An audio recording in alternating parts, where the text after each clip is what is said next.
तो बच्चों, जैसा कि आप जानते हैं कि मैं आपके साथ अभी डिस्कस करने वाला हूं कार्बन एंड इट्स कंपाउंड्स का नेक्स्ट लेक्चर, जिसमें बच्चों हम लोग सोप्स एंड डिटर्जेंट्स को पूरी तरह से कंप्लीट करेंगे। और ये चैप्टर है बच्चों क्लास 10th सीबीएसई बोर्ड का कार्बन एंड इट्स कंपाउंड्स। इसके ऑलरेडी मैं काफी सारे लेक्चर्स ले चुका हूं, तो प्रयास करता हूं आज का ये लेक्चर आखिरी लेक्चर होगा। और इस लेक्चर में मैं आपको सोप्स एंड डिटर्जेंट्स काफी डिटेल में बताऊंगा। मतलब इतना डिटेल में एनसीईआरटी में भी नहीं दिया है, लेकिन एनसीईआरटी वाले क्वेश्चंस पूछते हैं डिटेल में जा करके, तो आप उनको जवाब किस तरह से करेंगे इसके लिए आप प्रॉपर नोट्स बनाइए, जो अभी मैं क्लास के दौरान आपको बनवाऊंगा। अब जो मैं जल्दी से ही आपके साथ स्क्रीन शेयर कर रहा हूँ, ये मैंने स्क्रीन आपके साथ शेयर कर दी है। तो अब बच्चों, जितना भी मैं पढ़ा चुका हूँ, ये नोट्स मैंने आपको स्टार्टिंग में बनवा के दिए थे, तो ये सारे नोट्स भी आपके सामने मैंने प्रॉपर तरीके से आपको आईयूपीएसी नेमिंग, फंक्शनल ग्रुप की एनालिसिस, आइसोमेरिज्म, एनसीईआरटी के इन टेक्स्ट क्वेश्चंस, है ना, और जितनी भी केमिकल इक्वेशंस होती हैं वो सब कुछ मैंने आपको काफी डिटेल एनालिसिस में बताई। और ये भी बताया कि अल्कोहल और एसिड को मिक्स करते हैं तो ईस्टर बनता है, और ईस्टर क्या होती है, बेसिकली परफ्यूम्स होती हैं। ये आपने लेक्चर में सुना भी होगा। तो जो लोग आगे कंटिन्यू करते हैं, अपने कंटिन्यूएशन को बरकरार रखते हैं, तो नेक्स्ट हेडिंग होगी हमारे पास सोप्स एंड डिटर्जेंट्स। और बच्चों, अगर आप भूल जाते हैं इस हेडिंग को, तो आपको ऐसे याद रखना है, घड़ी डिटर्जेंट केक, धुलाई सजना मन लाई सजना। तो इस तरह से अगर आप याद रखेंगे तो आपको डिटर्जेंट कभी आप भूलेंगे नहीं। तो ये नाम है इसका, डिटर्जेंट्स। तो बच्चों, डिटर्जेंट्स में अगर अगर स्टार्टिंग में आप डिटर हटा दोगे तो जेंट्स आ जाएगा। क्या आ जाएगा? जेंट्स। जेंट्स का बच्चों होता है पुरुष, मतलब महापुरुष। तो इसका मतलब डिटर्जेंट्स क्या होता है? ये कपड़े को धोने का बाप होता है। अगर आपके कपड़े साफ नहीं हो रहे नॉर्मल साबुन से, तो डिटर्जेंट अगर आप यूज करेंगे तो ये कपड़ों को धोने का बाप होता है। चलिए बच्चों, मार्केट में कई तरह के डिटर्जेंट्स अवेलेबल भी हैं, तो डिटेल जानकारी आगे बढ़ते हैं। तो बच्चों, आपको नेक्स्ट हेडिंग डालनी होगी सोप की भी। तो सोप्स बच्चों आप कई तरह के ऑलरेडी यूज कर रहे हैं आजकल। अब तो सोप्स में बहुत वैरायटी आ गई है, इतनी वैरायटी है कि खत्म ही नहीं होती। तो सबसे पहले आपको लिखना पड़ेगा, sodium salts of long chain of carboxylic acids having cleansing property are called soaps. तो मुझे सोप्स की एक डिफाइनिंग रिलेशनशिप है वो बताता हूं। लिखना स्टार्ट करिए। सोडियम सॉल्ट्स, चलिए लिखना स्टार्ट करते हैं। Sodium salts of long chain carboxylic carboxylic acids, sodium salts of long chain carboxylic acids. बच्चों, लॉन्ग चेन कार्बोक्सिलिक एसिड्स क्या होते हैं अभी हम बताएंगे। इसको हम लोग फैटी एसिड्स भी कहते हैं। लेकिन अभी आप इतना जरूर लिखिए हमारे साथ कि sodium salts of long chain carboxylic acids having having cleansing property, having cleansing property are called soaps. क्या कहते हैं बच्चों को? सोप्स कहते हैं। तो बच्चों, ये सोप्स की बेसिक डेफिनेशन है। आप कहीं भी जाएंगे तो ये डेफिनेशन आपको लिखनी पड़ेगी। तो बेसिकली बच्चों क्या होता है कि जो सोप का जनरल फॉर्मूला होता है वो भी मैं आपको बताता हूं, कि soaps are represented soaps are represented by the general formula are COO NA। ठीक है, समझ में आया? इसमें बच्चों RCOO NA लिखते जरूर है, लेकिन इसमें जो R होता है वो होता है हाइड्रोकार्बन पार्ट, और जो बच्चों COO NA होता है वो नॉन आयनिक पार्ट होता है। तो बच्चों, यानी कि सोप्स में दो तरह के पार्ट होते हैं, एक लॉन्ग चेन ऑफ कार्बन होती है, और दूसरी बात क्या होता है, COO NA करके ग्रुप होता है। ये दोनों ग्रुप्स को मिला करके हम लोग बनाते हैं सोप्स। तो बच्चों, सोप्स के लिए आपको समझना होगा कि भैया इसको हम कैसे क्रिएट करते हैं, क्या पार्ट होता है इसमें, क्या रिप्रेजेंटेशन हम लोग क्या करते हैं इसमें ऐसा। तो जनरल फॉर्मूला तो हमने आपको बता दिया कि भैया RCOO NA होता है। समझ गए ना? चलिए भाई स्टार्ट करते हैं। तो सबसे पहले जैसे मैंने एक एग्जांपल ले लिया। एग्जाम्पल में मान लीजिए मैंने एक ले लिया, पॉमोलिव साबुन ले ले बच्चों, पॉमोलिव साबुन। चलिए पॉमोलिव साबुन ले लो, जिसको हम लोग कहते हैं शॉर्ट में सोडियम पॉलमीटेट। क्या कहते हैं? सोडियम पॉलमीटेट। टेट क्यों आता है? क्योंकि इसमें आखिरी में ईस्टर जैसा ग्रुप आपको फील होगा। बच्चों मैंने आपको बताया था जैसे एसिटिक एसिड क्या होता है, C H3COOH, और एसिड के H को हटा करके, मैंने आपको एक बार बताया था कि एसिड के H को हटा करके किसी सॉफ्ट मेटल से रिप्लेस कर दो। वो सॉफ्ट मेटल क्या होता है? सोडियम भी हो सकता है, पोटेशियम भी हो सकता है। तो हम लोग क्या बंद कहते हैं? ये भैया सोडियम एसिटेट बन गया। तो एट आ रहा है ना आखिरी में। और बच्चों एसिड के H को हटाकर अगर आप सोडियम से रिप्लेस करते हैं तो जो भी बनता है ना, उसके बुक्स में नोटेशन ऐसे लिखते हैं, माइनस और यहाँ प्लस। क्योंकि ये क्या बन जाता है? ये आयंस बन जाते हैं। और आयंस क्या होते हैं? 100% आयनाइज भी हो सकते हैं। तो basically sodium salt of carboxylic acid आपने अभी बनाया जरूर है, लेकिन आपको ये ध्यान देना होगा कि जो सॉल्ट हम लिखते हैं उस सॉल्ट की पहचान के लिए हम उसमें माइनस और प्लस जरूर लगाते हैं, जैसे मैंने आपको अभी लगा के दिखाया। और कुछ बुक्स में अगर आप माइनस प्लस नहीं भी लगाएंगे तो भी चलेगा। लेकिन आप अभी भी सॉल्ट का मतलब नहीं समझे तो ये दोबारा समझ लीजिए भाई। जैसे आपने ले लिया HCl, HCl में H को हटा के आप सोडियम या पोटेशियम से रिप्लेस कर दो तो क्या बन जाएगा? सॉल्ट बन जाएगा। और ये दोनों सॉल्ट तो आपके वेल नोन है ना। इनका नाम क्या होता है? सोडियम क्लोराइड और पोटेशियम क्लोराइड। ये तो वेल नोन है, इसका तो पहले ही से आप जानते हो नाम। और ये भी जानते हो कि सोडियम क्लोराइड को हम क्या कहते हैं? कॉमन सॉल्ट के नाम से भी जानते हैं ना। ठीक।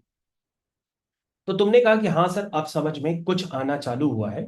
लेकिन बच्चों क्या होता है बेसिकली, अगर हम साबुन की बात करते हैं तो साबुन में ये जो CH3 होता है ना, ये लॉन्ग चेन बन जाती है। जैसे मैंने भी एग्जांपल लिया ना, क्या एग्जांपल लिया? सोडियम पॉलमीटेट। तो बच्चों पता है इसका एग्जांपल में क्या होता है? इसमें 15 हाइड्रोजन होते हैं। कितने होते हैं? 15 हाइड्रोजन होते हैं। बच्चों अगर ये एल्केन का फॉर्मूला होता तो उसमें हाइड्रोजन कितने होते? तो तुम कहोगे सर एल्केन का फॉर्मूला होता है CnH2n+2। तो सर 15 हाइड्रोजन होंगे तो 15 दूनी 30 और 2 32, यानी कि 32 हाइड्रोजन होते हैं। तो हमने कहा 32 हाइड्रोजन ना लिखो, क्योंकि 32 लिख दोगे तब तो पूरा 15 कार्बन का एल्केन बन जाएगा। तुम एक हाइड्रोजन कम कर दो, 31 लिख दो। और जो एक वैलेंसी का आपने कम की है उस वैलेंसी को रिप्लेस कर दो किससे? आयनिक पार्ट्स, C+- Na+। तो बच्चों अब जो हमने लिखा है ना, यही है आपका सो। क्या है? सो। चलिए, तो आपके सामने मैंने अभी सोप को पहली बार दिखाया, लेकिन बच्चों सोप में दो पार्ट होते हैं, ये भी ध्यान दीजिएगा। एक पार्ट बच्चों होता है नॉन पोलर पार्ट। जो हाइड्रोकार्बन वाला पार्ट होता है ना, वो बेसिकली नॉन पोलर होता है। और बच्चों जो आयनिक पार्ट होता है वो बच्चों पोलर होता है। तो आपको ध्यान देना होगा कि भैया सोप में दो पार्ट होते हैं। एक पार्ट होता है उसका नॉन आयनिक, यानी कि जो ब्रेक हो ही नहीं सकता। और एक पार्ट होता है बच्चों आपका कौन सा? आयनिक। क्या होता है? आयनिक पार्ट होता है। तो ये दो पार्ट होते हैं, नॉन आयनिक और आयनिक। ये बात आपको पता करनी होगी, याद रखनी होगी। जैसे बच्चों मान लो हमने एक और एग्जांपल ले लिया। आपको एग्जाम में एक ही एग्जांपल लेना है, अभी पढ़ रहे हैं तो दो लेते हैं। एक और एग्जांपल ले लिया, जैसे हमने ले लिया सोडियम स्टीयरेट। ये बच्चों एक और एग्जांपल एग्जांपल देख लीजिए जरा। बच्चों यहाँ पे 17 कार्बन का आप बताइए कि एल्केन क्या होता है। तो बताएंगे आप 17 कार्बन का? तो कहोगे CnH2n+2, यानी 17 टू जा 34 और 2 36। तो हमने कहा 36 ना लिखो, 35 लिखो। और एक वैलेंसी कंप्लीट कर दो किससे? आयनिक पार्ट्स। तो बच्चों आपको समझ में आना चाहिए कि ये वाला जो हाइड्रोकार्बन वाला पार्ट होता है ये नॉन आयनिक होता है। क्या होता है? नॉन आयनिक होता है। और ये वाला पार्ट कैसा होता है बच्चों? ये वाला पार्ट होता है आयनिक। ठीक है। अब कहोगे सर ये जो साबुन में दो टर्मिनल है और इसका जो स्ट्रक्चर बनता है वो टेडपोल जैसा दिखता है। टेडपोल एक बच्चों कीड़ा जैसा होता है। तो मैं आपको इसका स्ट्रक्चर भी दिखाता हूँ, बेसिकली स्ट्रक्चर में इसको कैसे रिप्रेजेंट करते हैं। इस स्ट्रक्चर में बच्चों रिप्रेजेंट करने के लिए हम लोग क्या करते हैं कि भैया ये 17 कार्बन है या 15 कार्बन भी हो सकते हैं। तो मैंने आपको बताया था ना कि ये जितने भी कॉर्नर्स होते हैं वो क्या रिप्रेजेंट करते हैं? कार्बन। क्योंकि बेंजीन में आपने देखा था कि भैया जितने भी कार्बन कॉर्नर्स होते हैं वो क्या रिप्रेजेंट करते हैं? कार्बन को रिप्रेजेंट करते हैं। तो बेसिकली हम लोग क्या करते हैं भाई, लॉन्ग जो चेन है, यानी कि मान लो यहाँ पे अगर 17 कार्बन या 15 कार्बन आप लेते हैं तो इस तरह से तो एक चेन आपको दिखाई देगी। और आखिरी में बच्चों आपको पता है क्या दिखाई देगा? आखिरी में आपको दिखाई देगा इसका आयनिक पार्ट। तो जो बच्चों आयनिक पार्ट होता है वो ऐसे टेडपोल जैसा हम बना लेते हैं। कैसे बनाते हैं? टेडपोल जैसा। ठीक है। तो यहां पर क्या होता है, डेडपूल जैसा इसका एक आयनिक पार्ट बनता है। ये जो बड़ा सा आयनिक पार्ट है ये होता है COO- और उसके बगल में क्या होता है, Na+। तो बच्चों ये वाला पार्ट क्या रिप्रेजेंट कर रहा है, ये वाला जो पार्ट है ना बच्चों, ये आपको रिप्रेजेंट कर रहा है क्या, ये पार्ट है नॉन आयनिक, क्योंकि ये किससे मिलके बना है, लॉन्ग चेन ऑफ हाइड्रोकार्बन से मिलकर के बना है। तो बच्चों ये वाला पार्ट क्या है, नॉन आयनिक, और आखिरी में क्या है, आयनिक। तो इसीलिए कह रहे थे ना ये कीड़े जैसा लगता है स्ट्रक्चर, टेडपोल जैसा। तो आप अभी लिखो आराम से, इसमें और भी चीजें होती है। तो सबसे पहले क्या होता है, आप बनाइए लॉन्ग चेन ऑफ हाइड्रोकार्बन। कैसे लिखिए, लॉन्ग हाइड्रोकार्बन, स्पेलिंग गलत हो जा रही, मैं दोबारा लिखता हूं, लॉन्ग हाइड्रोकार्बन चेन। और ये क्या होता है बच्चों, ये वाला पार्ट होता है आयनिक पार्ट। क्या होता है, आयनिक पार्ट होता है।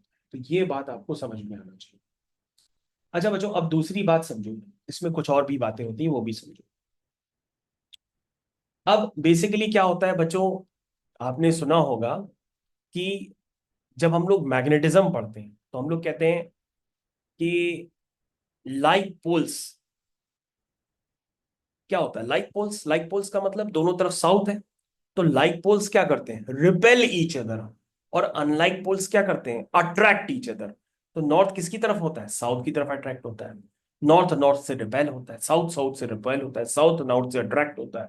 लेकिन बच्चों यहाँ केमिस्ट्री में जब हम लोग बात करते हैं साबुन की, डिटर्जेंट की, तो इसमें क्या होता है कि इसमें आपने देखा भैया एक हाइड्रोकार्बन वाला पार्ट है जो नॉन आयनिक होता है। क्या होता है, नॉन आयनिक। बच्चों केमिस्ट्री में क्या होता है ना, एक फंडा चलता है, जैसे आपने देखा कि like charges repel each other, opposite charges attract each other. तो प्लस प्लस आएगा तो क्या करेगा, रिपेल करेगा, प्लस और माइनस आएगा तो क्या करेगा, अट्रैक्ट होगा। वैसे ही बच्चों केमिस्ट्री में एक फंडा चलता है, लाइक डिजोल्व्स लाइक। इसका मतलब पोलर पोलर में डिसॉल्व होता है, और नॉन पोलर नॉन पोलर में डिसॉल्व होता है। ये बात आपको ध्यान करनी होगी सोप्स में, क्योंकि यहां सोप्स में आपको किसका फॉर्मेशन करना होता है, मिसल्स का। क्योंकि सर ये मिसल्स कैसे बनती है, थोड़ा और डिटेल में बताइए। हमने कहा समझो मेरी बात, हमने कहा बेटा तुम कोई भी अपने शरीर से जब गंदगी निकालते हो तो क्या बनाते हो, तुम साबुन लेते हो और साबुन लेकर के उसको अपने शरीर में रगड़ते हो ना, रगड़ते हो कि नहीं। तो बेटा जब साबुन शरीर में रगड़ते हो तो क्या बनते हैं तुम्हारे शरीर में, मिसल्स बनते हैं। क्योंकि सर मिसल्स कहाँ बनते हैं, बेटा जो बबल्स बनते हैं ना, टेंस फॉर्म में बबल्स बनते हैं खूब सारे, वही मिसल्स होते हैं। क्योंकि सर वो कैसे बने, क्या था उसका लॉजिक। हमने कहा बेटा साबुन में दो तरह के पार्ट था, एक था वाटर रिपेलिंग, एक था वाटर अट्रैक्टिंग। कहोगे सर कैसे, हमने कहा बेटा ये वाला जो पार्ट होता है ना नॉन एनिक, ये वाटर रिपेलिंग होता है। जो वाटर रिपेलिंग होते हैं उनको हम हाइड्रोफोबिक कहते हैं। क्या कहते हैं, हाइड्रोफोबिक कहते हैं। हाइड्रोफोबिक का मतलब ये वाटर रिपेलिंग है, ये वाटर में डिसॉल्व नहीं होंगे, क्योंकि वाटर कैसा है, पोलर सॉल्वेंट है, आयनिक है। केमिस्ट्री कहती है कि आयनिक आयनिक में डिसॉल्व होगा, और नॉन आयनिक, नॉन आयनिक मतलब non polar, non polar non polar में डिसॉल्व होगा। पोलर मतलब आयनिक, नॉन पोलर मतलब नॉन आयनिक। तो पोलर पोलर में डिसॉल्व होता है, और नॉन पोलर में डिसॉल्व होता है। ये केमिस्ट्री का फंडा है, इसलिए हम लोग क्या कहते हैं, लाइक डिसॉल्व्स लाइक, ये कहते हैं। तो बच्चों ये वाला जो पार्ट होता है ना दूसरा वाला, ये कैसा होता है, हाइड्रोफोबिक। हाइड्रोफोबिक का मतलब क्या होता है, वाटर रिपेलिंग। क्या होता है, वाटर रिपेलिंग, ये इसका मतलब होता है। और जो बच्चों आयनिक पार्ट होता है ना, ये हाइड्रोफिलिक होता है। कैसा होता है, हाइड्रोफिलिक होता है। हाइड्रोफिलिक मतलब वाटर अट्रैक्टिंग, समझे, वाटर अट्रैक्टिंग। तो तुमने कहा कि सर हमारे शरीर में क्या होता है, क्योंकि हमने तो अभी तक साबुन को देखा कि साबुन में दो हिस्से होते हैं, एक लॉन्ग चेन ऑफ हाइड्रोकार्बन होता है जो नॉन पोलर होता है, नॉन पोलर होता है, हाइड्रोफोबिक इन नेचर होता है, मतलब वाटर रिपेलिंग होता है। और एक दूसरा पार्ट होता है जो आयनिक होता है, जो वाटर अट्रैक्टिंग होता है। तो हमने कहा बेटा कभी भी साबुन अगर शरीर में जैसे ही मारते हो, या मान लो तुमने घर पे कोई कुछ नहीं है तो तुमने कपड़े भी साबुन से धोना चालू कर दिए, तो आपको वहां पे मिसल्स का फॉर्मेशन होते हुए नजर आएगा। तो मिसल्स के फॉर्मेशन में आपको एक खास बात नजर आएगी कि भैया साबुन कहेगा तुरंत कि भैया मेरे दो पार्ट हैं, एक वाटर रिपेलिंग एक वाटर अट्रैक्टिंग। वाटर रिपेलिंग वाला पार्ट कौन सा होता है? हाइड्रोकार्बन वाला। तो हाइड्रोकार्बन में पता है कौन डिसॉल्व होता है? हमारी शरीर की गंदगी, यानी कि डस्ट पार्टिकल्स जो होंगे वो हमारे शरीर में क्या हो जाएंगे? किसके साथ डिसॉल्व होंगे? साबुन के नॉन आयनिक यानी कि नॉन पोलर यानी हाइड्रोफोबिक पार्ट के साथ डिसॉल्व होते हैं। तो बेटा ये वाला पार्ट जो होता है ये हमारी शरीर की गंदगी के साथ डिसॉल्व होता है। क्योंकि क्यों डिसॉल्व होगा? क्योंकि हमारी गंदगी जो होती है ना वो आयनिक नहीं होती है, वो नॉन आयनिक होती है, यानी कि नॉन पोलर होती है, जैसे ग्रीस डस्ट, है ना, ये नॉन आयनिक होती है। तो नॉन आयनिक वाला पार्ट नॉन आयनिक में डिसॉल्व होता है और आयनिक वाला पार्ट आयनिक में डिसॉल्व होता है। तो तुम किस में नहा रहे थे? तुम कहोगे सर पानी से नहा रहे थे। पानी से तो साबुन लगाया, तेल से साबुन थोड़ा ना लगाया। कोई ऐसा थोड़ा करता है कि साबुन को तेल में डालता है फिर साबुन लगाता है। अरे भैया तेल नॉन पोलर होता है। अगर तेल में तुम साबुन भिगो के साबुन लगाओगे तो गंदगी साफ नहीं होगी, उल्टा तेल और जम जाएगा तुम्हारे शरीर। तो पानी में धोते हो ना, तो पानी क्या होता है? पानी, सर पानी तो वाटर हुआ। वाटर क्या होता है? Polar solvent. तो पोलर वाले सॉल्वेंट में कौन सा पार्ट डिसॉल्व होगा? साबुन का पोलर वाला पार्ट, यानी कि आयनिक पार्ट।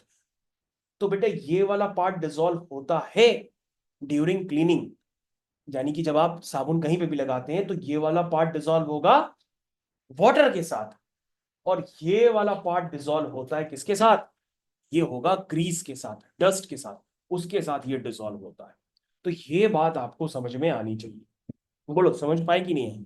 समझ पाए तो बेटा थम्स अप लगा दो अब जल्दी से इस वीडियो पे। थम्स अप लगाओगे तभी हमको लगेगा कि तुम्हें समझ में आया। लगा दो थम्स अप आगे। चलो, तो तुमने कहा कि ठीक है सर समझ में तो आ गया कि इतना बड़ा ये टेडपोल जैसा स्ट्रक्चर क्यों बनता है, इसके ये क्या होता है। अब तुम्हारे मन में आएगा कि सर हम ये समझ गए, पहली बार समझे कि साबुन को लगाया तो साबुन ने अपनी मैकेनिज्म कैसे यूज की। यानी पोलर पार्ट किस में डिसॉल्व हुआ? वाटर में। और नॉन पोलर पार्ट यानी ग्रीस और डस्ट किस में डिसॉल्व हुआ? बताइए। इस नॉन आयनिक पार्ट में, नॉन आयनिक पार्ट क्या है? Long chain of hydrocarbon. तो इससे क्या बना? मिसल्स का फॉर्मेशन। तो बच्चों हम तुमको मिसल्स का फॉर्मेशन बना के भी देते हैं ताकि तुम्हारा मन मान जाए कि हाँ ये असली में होता है। तो चलिए बच्चों असली में देखते हैं भैया मिसल्स का फॉर्मेशन कैसे हुआ। तो पहली बार बच्चों मिसल्स का फॉर्मेशन आप देख रहे हैं और एनसीईआरटी में इतना डिटेल में नहीं बताया गया है। एनसीईआरटी में सिर्फ आपको मिसल्स ही बना करके दे दी गई है।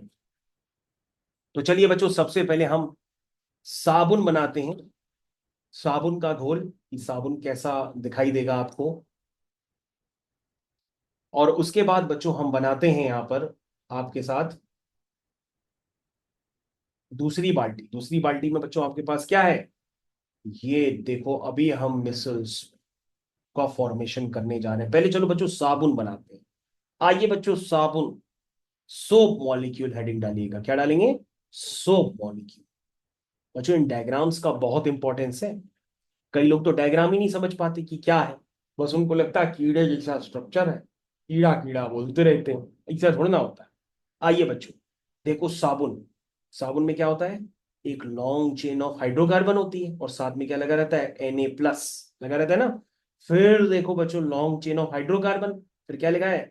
Na+। समझ रहे हो? इसीलिए बच्चों ऐसा स्ट्रक्चर दिखाई देता है। तो ये जिगजैग, ये देखो ये जिगजैग जैसा जो शेप है ना, ये क्या है? Long chain of hydrocarbon. इस टेढ़े मेढ़े शेप को जिगजैग कहते हैं। आपने जिगजैग कभी नाम नहीं सुना है तो आपके जो ब्रश होते हैं ना वो भी क्या होते हैं? जिगजैग होते हैं। जो आप सुबह उठ करके पेस्ट दंत मंजन करते हो जिस भी ब्रश से, वो भी क्या होता है? जिगजैग होता है, ताकि वो दांतों की सफाई ज्यादा कर पाए बीच बीच में घुस करके। चलिए बच्चों, तो बच्चों चलिए बीच में क्या है? अब यहां पर क्या देख रहे हो बच्चों? ऑयल। इन तुम्हारे शरीर में क्या चिपका है? गंदा ऑयल, डस्ट, ये सब मॉइस्चर, ये सब चिपका हुआ है तुम्हारे शरीर में। तो ऑयल के साथ कौन सा पार्ट आएगा साबुन का बच्चों? क्योंकि सर ऑयल तो नॉन पोलर हुआ, डस्ट तो नॉन पोलर हुआ, तो सर इसके साथ नॉन आयनिक पार्ट आएगा, यानी कि इसका आएगा लॉन्ग चेन ऑफ हाइड्रोकार्बन। और सर बाहर क्या है? हमने कहा बेटा बाहर तो पानी। आज ब्लू है पानी पानी पानी, यानी क्या है बाहर, पानी। तो पानी के साथ कौन डिसॉल्व होगा, पानी के साथ डिसॉल्व होगा उसका आयनिक पार्ट। इसलिए बच्चों Na+ आपको कहाँ नजर आता है, बाहर। समझ में आया। यहाँ पे इसको बच्चों इस तरह से इसे बना लेते हैं डॉट गोल। इसमें होता है COO- Na+ होता है इसके अंदर। तो बच्चों आप देख सकते हैं लॉन्ग चेन ऑफ हाइड्रोकार्बन जो नॉन पोलर था वो ऑयल के साथ डिसॉल्व हो गया, और साबुन का जो दूसरा पार्ट है वो वाटर के साथ डिसॉल्व हो गया। जो बच्चों हम डॉट बना रहे ना उसके अंदर क्या होता है, COO- Na+। तो बच्चों आपको साबुन इसी शेप में बनाना होता है, फिर उसकी मिसल्स फॉर्मेशन ऐसे होती है। तो बच्चों जब मैकेनिज्म आप देखते हो ना, तो मैकेनिज्म में ऐसा ही आपको नजर आता है। समझ में आया। तो बच्चों अब आपको समझ में आना चाहिए। इसमें हेडिंग डालिए जरा। इसमें हेडिंग क्या डालेंगे, सोप मिसल एंड्रैप्स दी ऑयल। ये है, समझ गए ना, क्यों भाई। और ये क्या था बच्चों, ये वाला पार्ट था वाटर, क्या था ये, वाटर। और ये बच्चों क्या थी, ऑयल की बूंदें, इसको क्या कह सकते हो, ऑयल ड्रॉपलेट्स। ये होता है बच्चों। तो मेरे ख्याल से बच्चों आपको समझ में आना चाहिए यार साबुन कैसे काम करता है। एनसीईआरटी में तो डायरेक्ट यार मिसल का फॉर्मेशन है। अब आप समझ गए होंगे कि क्या करते हैं बच्चों। कभी कभी एग्जाम में आपको ये भी ध्यान देना होगा कि पूछा जाता है कि भैया सैपोनिफिकेशन क्या होता है, मैन्युफैक्चरिंग ऑफ सोप कैसे करते हैं, है ना, मिसल्स का मतलब क्या होता है। तो ये सारी थ्योरी बच्चों आपके पास एनसीईआरटी में भी लिखी है। मैंने समझाने वाला काम आपका पूरा कर दिया है। तो हम लोग एक दूसरा पेज अभी पकड़ लेते हैं, शॉर्ट में जरा रिव्यू कर लेते हैं कि मैन्युफैक्चर ऑफ सोप, यानी कि सोप को कैसे बनाएं। चलिए बच्चों सोप को बनाते हैं, कैसे बनाएंगे। मैंने क्या बताया था, ऑयल एंड फैट्स आर क्या होते हैं, ईस्टर्स होते हैं। They are esters of long chain monocarboxylic acid and an alcohol glycerol. Soaps are manufacturing by heating vegetable oils with concentrated sodium hydroxide solution. तो बच्चों अगर आप वेजिटेबल ऑयल बच्चों क्या होता है बेसिकली, ईस्टर होता है। यानी कि अगर आप ईस्टर की रिएक्शन किससे करते हैं, सोडियम हाइड्रोक्साइड यानी कि NaOH के साथ, तो बच्चों क्या बनता है पता है, सोप बनता है। क्या बनता है, सोप बनता है। तो सोप का फॉर्मूला कैसा होता है, RCOO Na, और साथ में क्या बनता है, एल्कोहल। इस एल्कोहल का एक स्पेशल नाम होता है, उसको हम ग्लिसरॉल भी कहते हैं। बाद में आपको हम इसका स्ट्रक्चर भी बताएंगे ग्लिसरॉल का, लेकिन अभी इतना ही लिखिए, ग्लिसरॉल। ये बच्चों अगर आपसे पूछा जाए ना सिर्फ स्कूल लेवल पे, भैया सोप का मैन्युफैक्चरिंग करो, तो तुम कहना जब हम ईस्टर की रिएक्शन सोडियम हाइड्रोक्साइड से करा देते हैं तो सोप बन जाता है और ग्लिसरॉल बन जाता है। अब बच्चों हमारे पास एक और हेडिंग है, saponification. Next heading is saponification. ये भी हेडिंग आप समझ लो। The process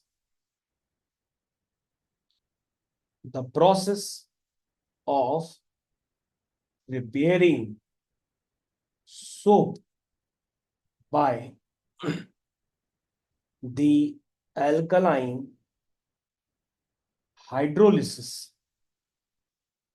The process of preparing soap by the alkaline hydrolysis of fats and oils is called saponification.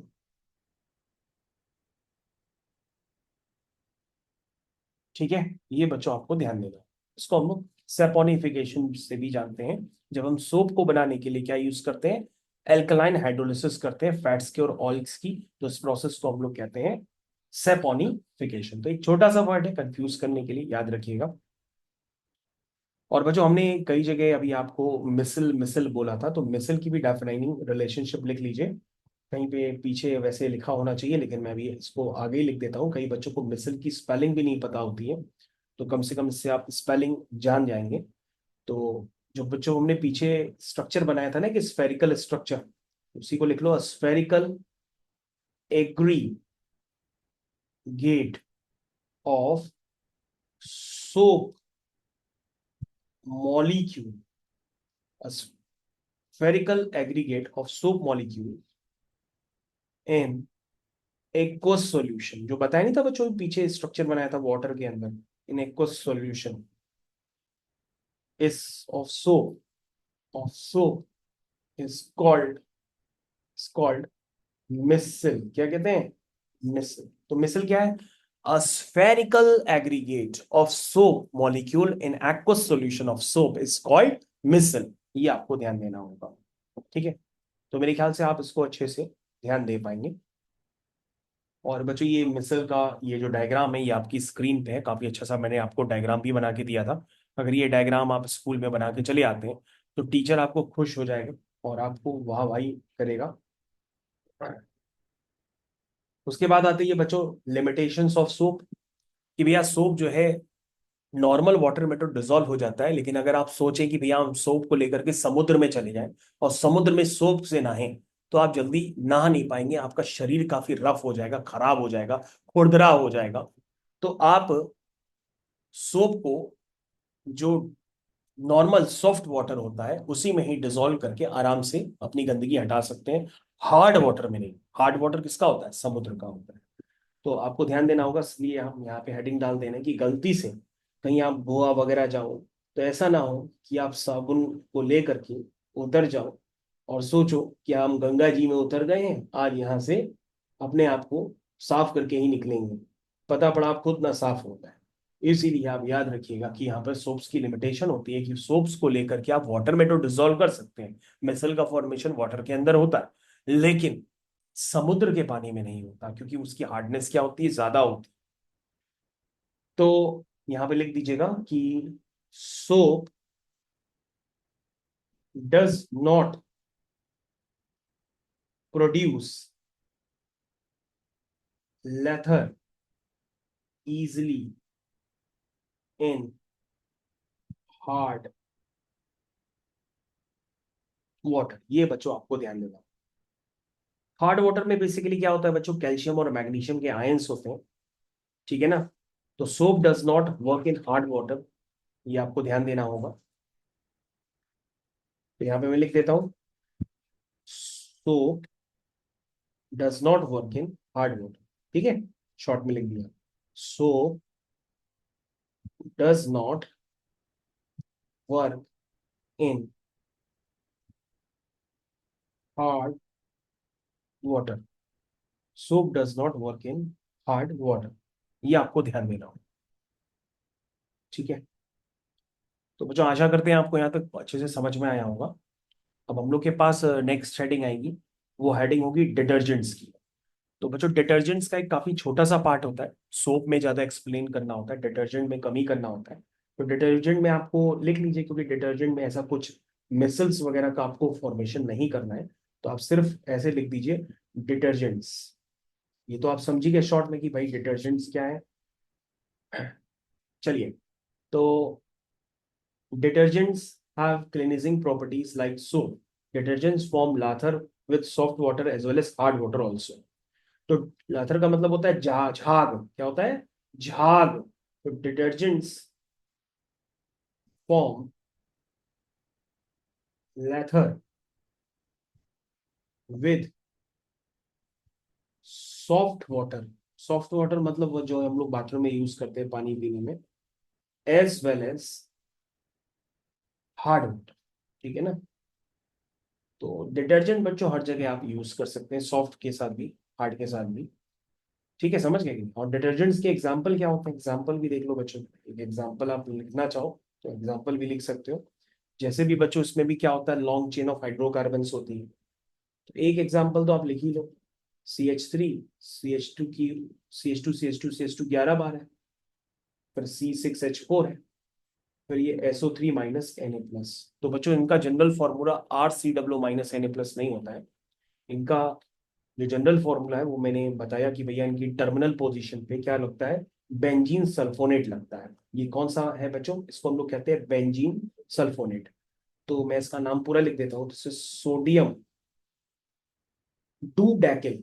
Do डैकिल का मतलब होता है कि बच्चों ये 12 कार्बन की चेन है, आप ध्यान से देखो 11 और एक 12, ये 12 कार्बन की चेन है। उसके लिए हम लोग डू डैकिल यूज करते हैं। क्या यूज करते हैं? डू डैकिल। और उसके आगे लिखा है बेंजीन, क्या लिखा है? बेंजीन सल्फोनेट, क्या लिखता है? Benzene sulphonate. तो बच्चों ये इसका एक जनरल फॉर्मूला है, सो आप याद रख सकते हैं। ठीक है। और detergents are better than soap, ये तो आप समझी गए, क्योंकि डिटर्जेंट्स को हर जगह आप यूज कर सकते हैं, सोप को ज्यादा यूज नहीं कर सकते हैं। तो ये भी आप याद रखिए। ये एक प्रॉपर्टी आप लिख लीजिए। Soaps do not work in hard water, whereas detergent can be used